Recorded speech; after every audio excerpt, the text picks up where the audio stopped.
لله رب العالمين والصلاة والسلام على سيد المرسلين أما بعد فأعوذ بالله من الشيطان الرجيم بسم الله الرحمن الرحيم فإن خير الحديث كتاب الله وخير الحديث حديث محمد صلى الله تعالى عليه وآله وسلم بسم الله الرحمن الرحيم ليلة القدر خير من ألف شهر صدق الله العلي العظيم وصدق رسوله النبي الكريم قال سبحانه وتعالى في القرآن المجيد بشأن حبيبه إن الله وملائكته يصلون على النبي يا أيها الذين آمنوا صلوا عليه وسلموا تسليما. سب احباب آواز بلند درود پڑھ لیجیے. الصلاة والسلام عليك يا رسول الله وعلى آلك وأصحابك يا حبيب الله. الصلاة والسلام عليك يا نبي الله وعلى آلك وأصحابك يا نور الله. میرے پیارے محترم معززین سامعین، اللہ سبحانہ تعالیٰ کا ہم پر ایک مرتبہ پھر فضل ہوا، کرم ہوا. اس کی عنایتوں کے ساتھ ہم ایک مرتبہ پھر نماز جمعہ کے لیے مسجد میں وقت میں حاضر ہوئے. دعا ہے اللہ سبحانہ تعالیٰ کی پاک بارگاہ کے اندر کہ ہم سب کا آنا، نماز جمعہ کی ادائیگی کرنا، ذکر و اذکار کرنا اللہ پاک اپنی پاک بارگاہ کے اندر قبول فرمائے اور ہم سب کو ماہ مقدس ماہ رمضان کی بھرپور برکات عطا فرمائے. اے بھائیو، آج جو ہمارا موضوع ہوگا اعتکاف. اور اعتکاف کا مقصد عظیم کیا ہے انشاءاللہ اس کے بارے میں سنیں گے. اے بھائیو، یوں تو ماہ رمضان، ماہ مقدس، ماہ رمضان الکریم کی بے شمار برکتیں ہیں، رحمتیں ہیں. یہ اپنے ہر ساعت کے اندر، رمضان کریم اپنی ہر ساعت کے اندر بے شمار رحمتوں، برکتوں، عظمتوں، بخششوں کا سامان لیے ہوئے ہے. لیکن اس کے باوجود ایک رات ایسی ہے جو اس پورے مہینے سے بہتر ہے. نہ صرف ماہ مقدس ماہ رمضان سے بہتر ہے، بلکہ قرآن مجید ارشاد فرماتا ہے وہ 1000 مہینوں سے بہتر ہے.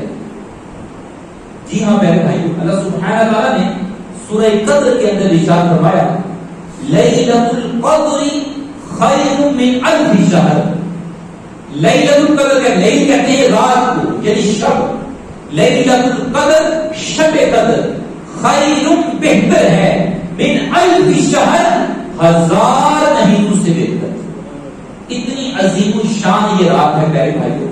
اسی رات کی برکتیں حاصل کرنے کے لیے ہمارے پیچھے پیچھے آقا مدینے والے مصطفیٰ صلی اللہ علیہ وسلم پورے مہینے کا بھی اعتکاف کیا کرتے. پیارے بھائیوں، نبی کریم صلی اللہ علیہ وسلم نے پورے ماہ رمضان کا بھی اعتکاف کیا، 20 دن کا بھی اعتکاف کیا، اور بعد آپ نے شوال مکرم میں بھی اعتکاف کیا. اس قدر آپ کو اعتکاف سے محبت تھی. چنانچہ ایک مرتبہ نبی کریم صلی اللہ علیہ وسلم نے اعتکاف کیا پہلے عشرے کا. سیدنا ابو سعید خدری رضی اللہ تعالی عنہ بیان کرتے ہیں کہ نبی پاک صلی اللہ علیہ وسلم نے پہلے عشرے رمضان کریم کے پہلے عشرے کا اعتکاف کیا ترکی خیمے کے اندر. حدیث پاک کے بعد ترکی خیمہ تھا، اس میں آپ نے اعتکاف کیا. پہلا عشرہ رمضان کریم کے پہلے 10 دن آپ نے اعتکاف کیا. جب 10 دن پورے ہوئے تو آپ نے پھر دوسرے عشرے کا اعتکاف کیا. 20 دن کا آپ نے اعتکاف کیا. فرماتے جب 20 دن کا اعتکاف گزر چکا تو آپ نے اپنا سر مبارک خیمے سے باہر نکالا اور پھر یہ اعلان کیا کہ میں نے رمضان کریم کے پہلے عشرے کا اعتکاف کیا لیلۃ القدر کو تلاش کرنے کے لیے، لیلۃ القدر کو حاصل کرنے کے لیے. پھر فرمایا میں نے دوسرے عشرے کا اعتکاف کیا لیلۃ القدر کو پانے کے لیے. لیکن پھر مجھے اللہ سبحانہ تعالیٰ کی طرف سے بتایا گیا کہ لیلۃ القدر یعنی شب قدر آخری عشرے کی تاج رات میں، لہذا تم میں سے جو لوگ آخری عشرے کا اعتکاف کرنا چاہتے ہیں وہ میرے ساتھ آ کر اعتکاف کر لیں۔ سبحان اللہ۔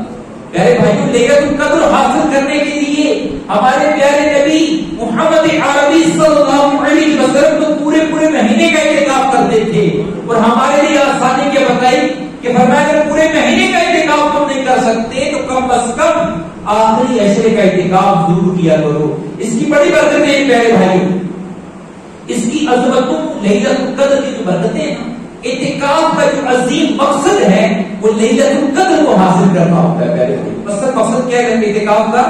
کہ لیلۃ القدر نصیب ہو جائے، کیونکہ متقی دیکھیں آخری 10 دن مسجد میں حاضر رہتا ہے، اللہ سبحانہ تعالیٰ کے حضور حاضر رہتا ہے، راتوں کو بھی عبادت کرتا ہے، دن کو بھی عبادت کرتا ہے، تو اعتکاف کرنے والے خوش نصیب کو لیلۃ القدر نصیب ہو جاتی ہے۔ تو مقصد اعتکاف کا کیا ہے؟ لیلۃ القدر کو حاصل کرنا۔ لیلۃ القدر کی مزید برکتیں سمجھنے کے لیے ایک بڑا پیارا واقعہ سماعت کیجیے۔ چنانچہ یہ واقعہ ہوا ہے کہ ایک اللہ سبحانہ تعالیٰ کے ولی ہیں جو پچھلی امتوں میں گزرے ہیں، ان کا واقعہ اللہ سبحانہ تعالیٰ کے پیارے نبی جو تمام انبیاء کے سردار ہیں خود بیان کرتے ہیں۔ لیکن اولیاء کا ذکر ایک ہوتا ہے کسی ولی کا میں کہانی سنا دوں، کوئی واقعہ سنا دوں، کوئی عالم دین سنا دے کہ ایسے شاندار ولی تھے، کتنی پائے کے ولی ہوں گے، بتاتا لگائیں کہ خود خالق کائنات کے پیارے نبی جو تمام نبیوں کے سردار ہیں، آپ بھی اس ولی کے ذکر صحابہ کرام کو سنا رہے ہیں، آپ کا قصہ صحابہ کرام کو سنا رہے ہیں۔ اس سے یہ بات بھی پتہ چلتی ہے پیارے بھائیوں کہ اللہ تعالیٰ کے جو اولیاء ہیں ان کا ذکر کرنا بھی خود نبی پاک کی سنت ہے۔ آپ دیکھیں نبی پاک کتنے بڑے سردار ہیں، سب سے بڑے ولی آپ ہیں، اللہ کے محبوب ہیں، آپ ایک ولی کا ذکر کرتے ہیں، اس ولی کا پتہ کیا نام ہے؟ ان ولی کا نام ہے حضرت شمعون رضی اللہ تعالی۔ ان کے بارے میں کہا جاتا ہے کہ اتنے عبادت گزار تھے، اتنی عبادت کیا کرتے تھے کہ آپ نے 1000 مہینے آپ نے لگاتار روزے رکھے۔ یہ 83 سال 4 ماہ بنتے ہیں، یہ آپ کی عبادت کا عالم ہے، اور صرف روزے نہیں رکھے بلکہ اس سارے پیریڈ میں 1000 ماہ لگاتار راتوں کو جاگ کر اللہ پاک کی عبادت کی۔ سبحان اللہ۔ نوافل پڑھتے تھے، قیام میں مصروف رہتے تھے، اور صرف عبادت نہیں کی بلکہ پیارے بھائیوں دین کی خدمت بھی کی۔ رات کو عبادت کرنے کے ساتھ ساتھ دن کو روزہ رکھنے کے ساتھ ساتھ دن کو پیارے بھائیوں ایک اور کام کیا کرتے تھے، دین کی سربلندی کے لیے کفار کے ساتھ جہاد بھی کیا کرتے تھے۔ آپ نے 1000 ماہ جہاد میں بسر کیا، 1000 ماہ عبادت، رات کو روزے اور پھر ساتھ جہاد بھی کیا، یہ ذکر کر رہے تھے۔ تو پیارے آقا صلی اللہ علیہ وسلم نے یہ بھی ارشاد فرمایا کہ اللہ پاک نے کو اتنی طاقت دی تھی، بندے مومن تھے، طاقتور مومن تھے، طاقت اتنی تھی کہ لوہے کی موٹی موٹی زنجیروں کو سنگوں کو توڑ دیا کرتے تھے اپنے ہاتھوں کے ساتھ۔ اتنی طاقت اللہ پاک نے آپ کو عطا فرمائی تھی۔ آپ کا واقعہ بیان کرتے ہوئے فرماتے ہیں کہ آپ سے کفار بڑے پریشان تھے، 1000 ماہ لگاتار آپ نے جہاد کیا پیارے بھائیوں۔ کئی کفار کو واسطے جہنم کیا، کئی کافروں کو نیست و نابود کیا، کئی علاقے فتح کر لیے۔ اب کفار بڑے پریشان ہیں کہ شمعون کو کس طرح قابو کیا جائے۔ بڑے بڑے حربے استعمال کیے تھے لیکن کوئی حربہ کامیاب نہیں ہوتا، یہ بہت طاقتور ہیں۔ کفار کی میٹنگ بیٹھی، مشورہ ہوا، سارے کافر جمع ہیں اور مشورہ ہو رہا ہے۔ ان میں ایک کافر نے مشورہ یہ دیا، ایک کافر نے یہ مشورہ دیا کہ کیوں نہ ان کی زوجہ کو کسی طریقے کے ساتھ مال و متاع کی لالچ دے کر انہیں کہا جائے ان کی زوجہ کو وہ اپنے شوہر کو کسی طرح باندھ دیں اور باندھ کر ہمارے حوالے کر دیں۔ اب یہ میٹنگ میں بات ہے، انہوں نے خواتین کو مقرر کیا جو ان کی زوجہ محترمہ کے پاس جاتی ہیں۔ اب حضرت شمعون رحمت اللہ تعالی علیہ کی زوجہ کے پاس خواتین جاتی ہیں، تمہیں اتنا سونا دیں گے، مال و مال کر دیں گے تمہیں، تم اپنی بقیہ زندگی عیش مستی کے ساتھ گزارنا، کرنا کیا ہے اپنے شوہر کو ہمارے حوالے کرنا۔ وہ بے وفا بیوی دنیا کی لالچ میں آ گئی اور اس نے حامی بھاگی ٹھیک ہے میں تمہیں اپنے شوہر کو بات دوں گی. جب یہ سوتے ہیں ان کا یہ بھی کہا جاتا ہے کہ یہ روزانہ سوتے نہیں تھے, عبادت کیا کرتے تھے, لیکن 80 بار سویا کرتے تھے. جب سوتے تھے اتنی گہری نیند میں چلے جاتے تھے کہ اگر ان کو کوئی باندھ دیتے انہیں پتہ نہیں چلتا. کافی دن کو روزہ رکھنا, جہاد کرنا, اب اندازہ لگائیں, رات کو عبادت کرنا, جب سوتے تھے تو گہری نیند میں چلے جاتے تھے. ایک مرتبہ بے وفا بیوی نے جب دیکھا کہ اپنا نیک شوہر پارسا شوہر آرام فرما رہا ہے, محو استراحت ہے, نیند میں ہے, اس نے مضبوط رسیوں کے ساتھ آپ کو جکڑ دیا. پیارے بھائی جکڑ دیا. اتنے میں جب تھوڑی دیر بعد آپ کی آنکھ کھلی, آپ جب بیدار ہوئے اپنے آپ کو رسیوں میں بندھا ہوا پایا. جب آپ نے اپنے آپ کو رسیوں میں بندھا ہوا پایا تو اپنی زوجہ سے پوچھتے ہیں مجھے کس نے باندھا, کس نے باندھ دیا؟ تو زوجہ کیا کہنے لگی میرے بھائیوں, وفاداری کی نقلی اداؤں سے کہنے لگی, جھوٹ موٹ کہہ دیا, میں تو آپ کی طاقت کا اندازہ لگانے لگی تھی کہ آپ کتنی طاقت والے ہیں, آپ کی طاقت کے بڑے چرچے مشہور ہیں, میں تو آپ کی طاقت کا اندازہ لگا رہی تھی. حضرت شمعون رحمۃ اللہ تعالی نے اس کی یہ بات کو تسلیم کر لیا, بیوی تھی, سچ سمجھ لیا, اور بات آئی گئی ہو گئی, وقت گزرتا گیا. پھر دوبارہ جب اسے ایک دفعہ موقع ملا, دوبارہ پھر آپ نے جب آرام کیا, نیند میں گئے, اس بے وفا بیوی نے اب کی بات پتہ کیا کیا, لوہے کی مضبوط سنگل کے ساتھ زنجیر کے ساتھ باندھ دیا. وہ جب باندھ دیا پھر جب بیدار ہوئے, جب آپ نے اپنے آپ کو دیکھا بندھا ہوا ہوں, آپ نے اپنے آزاد کو حرکت دی, ایک دم سے سونے کی زنجیر تھی میرے بھائی اس کی کڑی کڑی جدا ہو گئی, الگ ہو گئی, پھر آزاد ہو گئی. پھر پوچھتے ہیں مجھے کس نے باندھا, وہی بے وفا بیوی کہنے لگی وفاداری کی نقلی دور کے ساتھ جھوٹ موٹ بولنے لگی, کہنے لگی یا سیدی میں تو آپ کی طاقت کا اندازہ لگا رہی تھی کہ آپ نے رسیوں کو توڑ دی, کیا لوہے کی سنگ کو بھی توڑ سکتے ہیں, جھوٹ بولے, منافقانہ چال کر رہی تھی. آپ حضرت شمعون رحمۃ اللہ تعالی نے اپنی بیوی کو باتوں ہی باتوں میں بتا دیا, اے میری سوچا بات یہ ہے کہ مجھ پر اللہ کا بڑا کرم ہے, مجھ پر اللہ کا بڑا فضل ہے, مجھ پر دنیا کی کوئی طاقت اثر نہیں کر سکتی کیونکہ مجھے اللہ پاک نے اپنی ولایت عطا فرما دی. ہاں لیکن میرے سر میں جو بال ہیں, اتنا کہنا تھا. بے وفا بیوی ساری بات سمجھ گئی. میرے بھائیوں حضرت شمعون رحمۃ اللہ تعالی علیہ آپ کی بال جو زلفیں تھیں وہ سر سے لے کر کہتے ہیں پاؤں تک جاتی تھی, اتنے لمبے بال کیا. یہ بھی مسئلہ یاد رکھ لیں, پیچھے وقت میں لمبے بال رکھے جاتے تھے, مرد بھی رکھتے تھے, لیکن ہماری نبی کریم صلی اللہ علیہ وسلم کی اس امت کے لیے لمبے بال زیادہ رکھنا, اتنے لمبے کہ عورتوں کی طرح ہوں, یہ جائز نہیں. اس امت کے لیے ایک حد کر رہے ہیں, اتنے بال رکھو کہ آدھے کان تک یا پورے کان تک, یا اتنے بڑے ہو جائیں کہ آپ کے کندھے کو ٹچ, اس سے زیادہ نہیں. یہ اجازت نہیں ہے امت محمدیہ صلی اللہ علیہ وسلم. یہ پچھلی امتوں کی بات ہو رہی ہے کیونکہ بال لمبے. اچھا اتنا کہا, بے وفا بیوی پر ساری بات سمجھ لی, آپ ان کے بالوں سے قابو کیا جائے گا. وقت گزرتا گیا, پھر سے ایک دفعہ جب موقع ملا, آپ نیند میں گئے, اس بے وفا بیوی نے آپ کو آپ کے ہی بالوں سے کس کر باندھ دیا. اب جب آپ بیدار ہوئے تو اپنے آپ کو آزاد نہ کروا سکے کیونکہ آپ کی کمزوری تھی.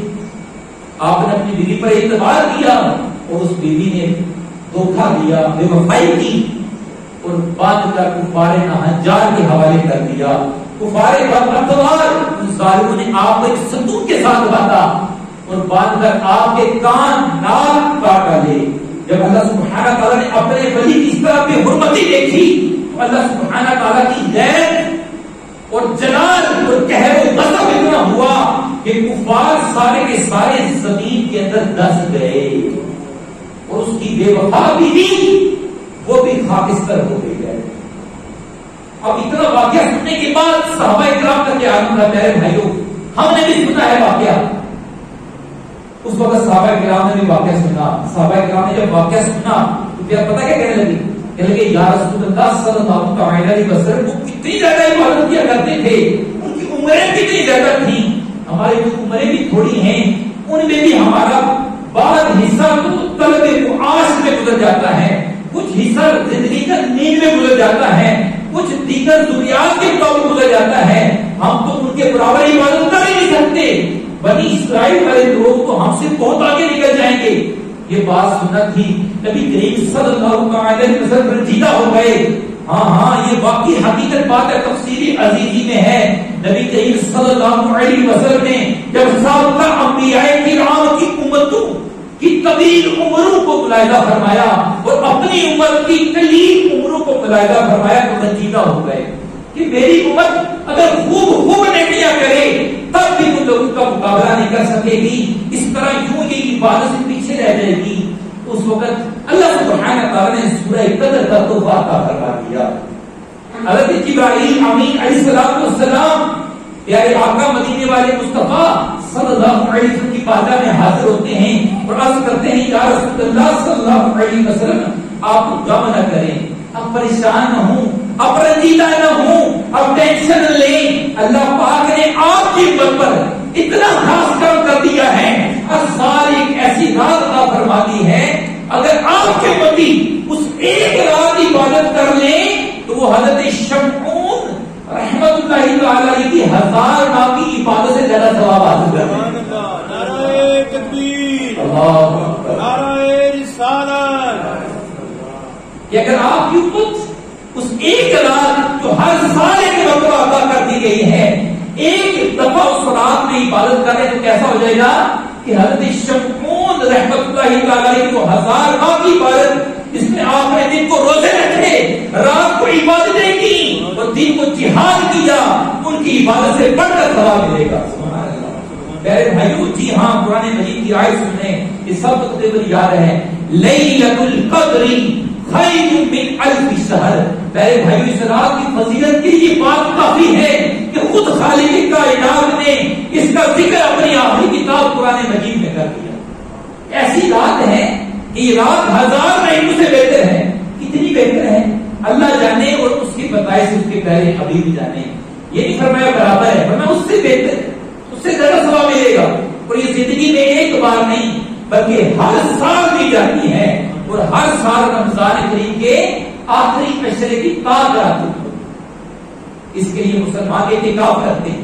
میرے بھائیوں, آپ اندازہ لگائیں کہ نبی کریم صلی اللہ تعالی علیہ وآلہ وسلم اس شب قدر لیلۃ القدر کے لیے پورا ماہ کا اعتکاف آپ نے کیا. ہمیں بھی چاہیے. دیکھیں, یاد رکھیں, نبی کریم صلی اللہ تعالی علیہ وسلم کی سنت ہے, یہ ہمیں معلوم ہو گیا. اعتکاف کرنا کیا ہے؟ سنت ہے. اور جو اللہ کے پیارے نبی محمد عربی صلی اللہ علیہ وسلم سے محبت کا دعویٰ کرتے ہیں, یعنی اپنے آپ کو عاشق کہتے ہیں, عاشق رسول کہتے ہیں, عاشق کی تو ایک ہی دھن ہوتی ہے پیارے بھائیوں, کہ یہ بات میرے پیارے نبی صلی اللہ علیہ وسلم نے یہ کام کیا ہے, بس مجھے کرنا ہے. عاشق کے لیے کیا کرنا چاہیے؟ اس سے بس یہ پتہ چل جائے کہ یہ میرے پیارے نبی نے یہ کام کیا تو میں نے بھی کرنا ہے, کیونکہ سنت مصطفیٰ ہے. تو پیارے بھائیوں, اعتکاف کرنا بھی سنت ہے, تو ہمیں بھی چاہیے زندگی میں زیادہ نہیں تو کم از کم ہر مسلمان کو ایک بار آخری عشر کا اعتکاف ضرور کرنا چاہیے. پیارے بھائی, اس کی بڑی برکتیں ہیں.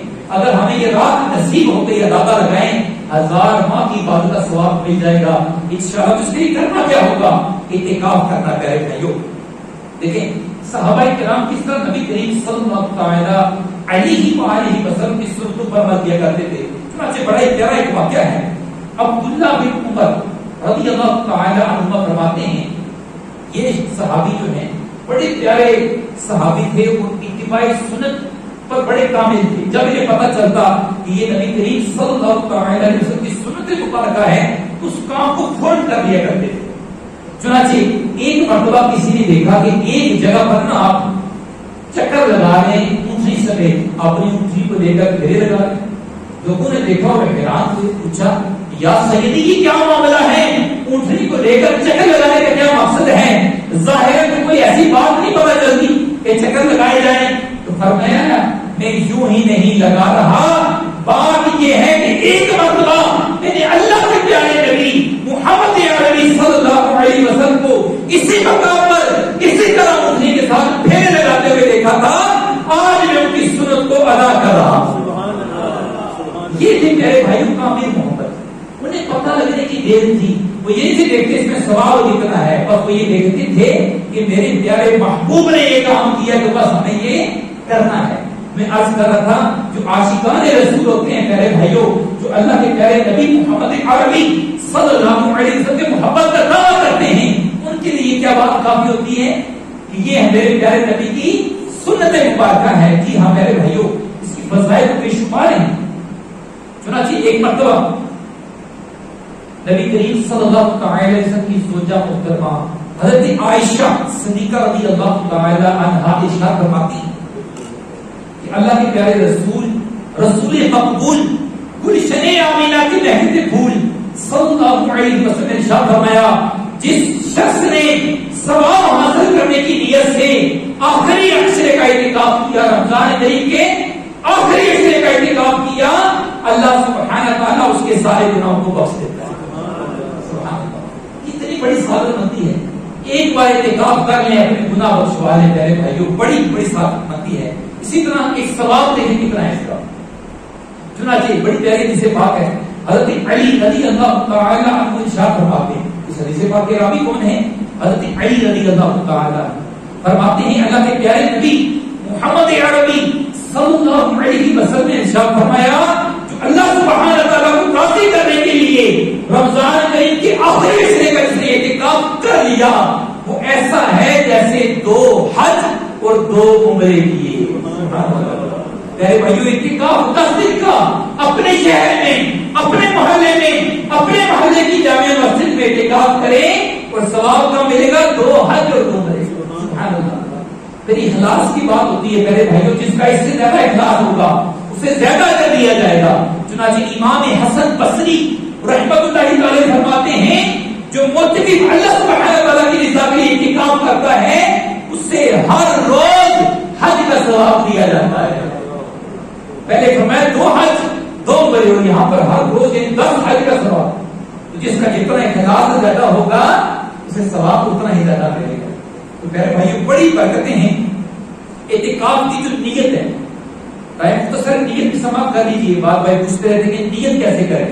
تو آج ہم نے اعتکاف کرنا ہے. عصر کی نماز کے بعد اعتکاف کرنے والے بھائی ہیں وہ مسجد میں تشریف لے آئیں گے مغرب سے پہلے. عصر سے پہلے آپ کی تیاری کرتے ہیں، لیکن مغرب کی اذان کی افطار جو ہے وہ ہر صورت میں مسجد میں کرنا ہے. اذان سے پہلے غروب آفتاب سے پہلے جو اعتکاف کرنا چاہتے ہیں مسجد میں حاصل ہو جائے. یاد رکھیں، اگر 1 منٹ بھی لیٹ ہو گئے تو سنت اعتکاف نہیں ہوگا. اس لیے عصر کے بعد آ جائیں. اچھا، ایک آنے کے بعد آپ نے نیتیں کرنی ہے. میں اللہ سبحانہ تعالیٰ کی خوشنودی کی خاطر، معتکف کی نیت کا بیان جاری ہے کہ میں اللہ سبحانہ تعالیٰ کی خوشنودی کی خاطر رمضان کریم کے آخری عشرہ کی سنت اعتکاف کی نیت کرتا ہوں. اور خواتین اس طرح نیت کریں گے، میں نیت کرتی ہوں. خواتین جو ہیں یہ گھر میں ہی اعتکاف کریں گی اور گھر میں اس جگہ اعتکاف کر سکتی ہیں.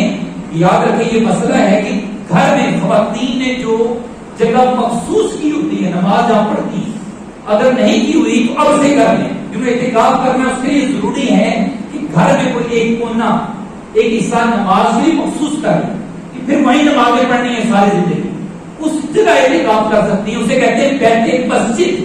تو پہلے اپنے گھر کے کسی کونے کو خواتین نے مختص کرنا ہوگا نماز کے لیے، پھر اسی جگہ اعتکاف کریں گی. وہ بھی اسی طرح افطاری سے پہلے غروب آفتاب سے پہلے اس جگہ بیٹھ جائیں اور اسی طرح خواتین کی نیت کریں گے.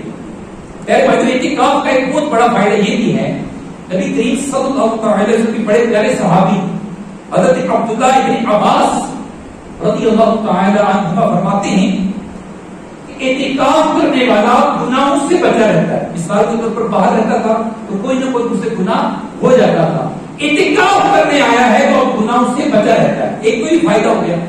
دوسرا فائدہ فرمایا دیکھیں، یہ فائدہ ہے وہ اعمال، وہ نیکی تجھ سے ملے گی جیسے کرنے والے ملے گی. اس کی شرح میں فرماتے ہیں اس سے مراد یہ ہے کہ وہ معتکف، وہ اعتکاف کرنے والا عام دنوں میں جو باہر رہ کر نیک عمل کرتا تھا، مثال کے طور پر کسی مریض کی عیادت کرنے جاتا تھا، پودوں کو پانی لگا دیا کرتا تھا، غریبوں کی ہیلپ کر دیا کرتا تھا، حاجت روائی کیا کرتا تھا، اپنے والدین کی خدمت کیا کرتا تھا، اپنے والدین کو سر کر دیا کرتا تھا. وہ تمام کام جو باہر رہ کر وہ نیک کرتا تھا اس کا اجر اعتکاف میں بھی اسے برابر ملتا رہے گا. یہ اللہ کی نعمت ہے. جو گناہ کرتا تھا وہ ختم، جو نیکیاں کرتا تھا وہ ختم نہیں، اعتکاف کا ثواب الگ سے، اور جو باہر نیکیاں کرتا تھا اس کا ثواب الگ سے اعتکاف میں بھی ملے گا. سبحان اللہ. اعتکاف کی پیارے بھائیوں بڑی برکتیں ہیں. اللہ سبحانہ تعالیٰ کی بارگاہ میں دعا ہے کہ ہم سب کو اخلاص کے ساتھ زندگی میں کم از کم ایک بار اعتکاف کرنے کی سعادت و توفیق عطا فرمائے. آمین. وما علینا الا البلاغ المبین. جزاک اللہ. علم کے موتی آقا نے عطا کیے، علم کے موتی آقا نے عطا کیے، ناداروں کو علم کے موتی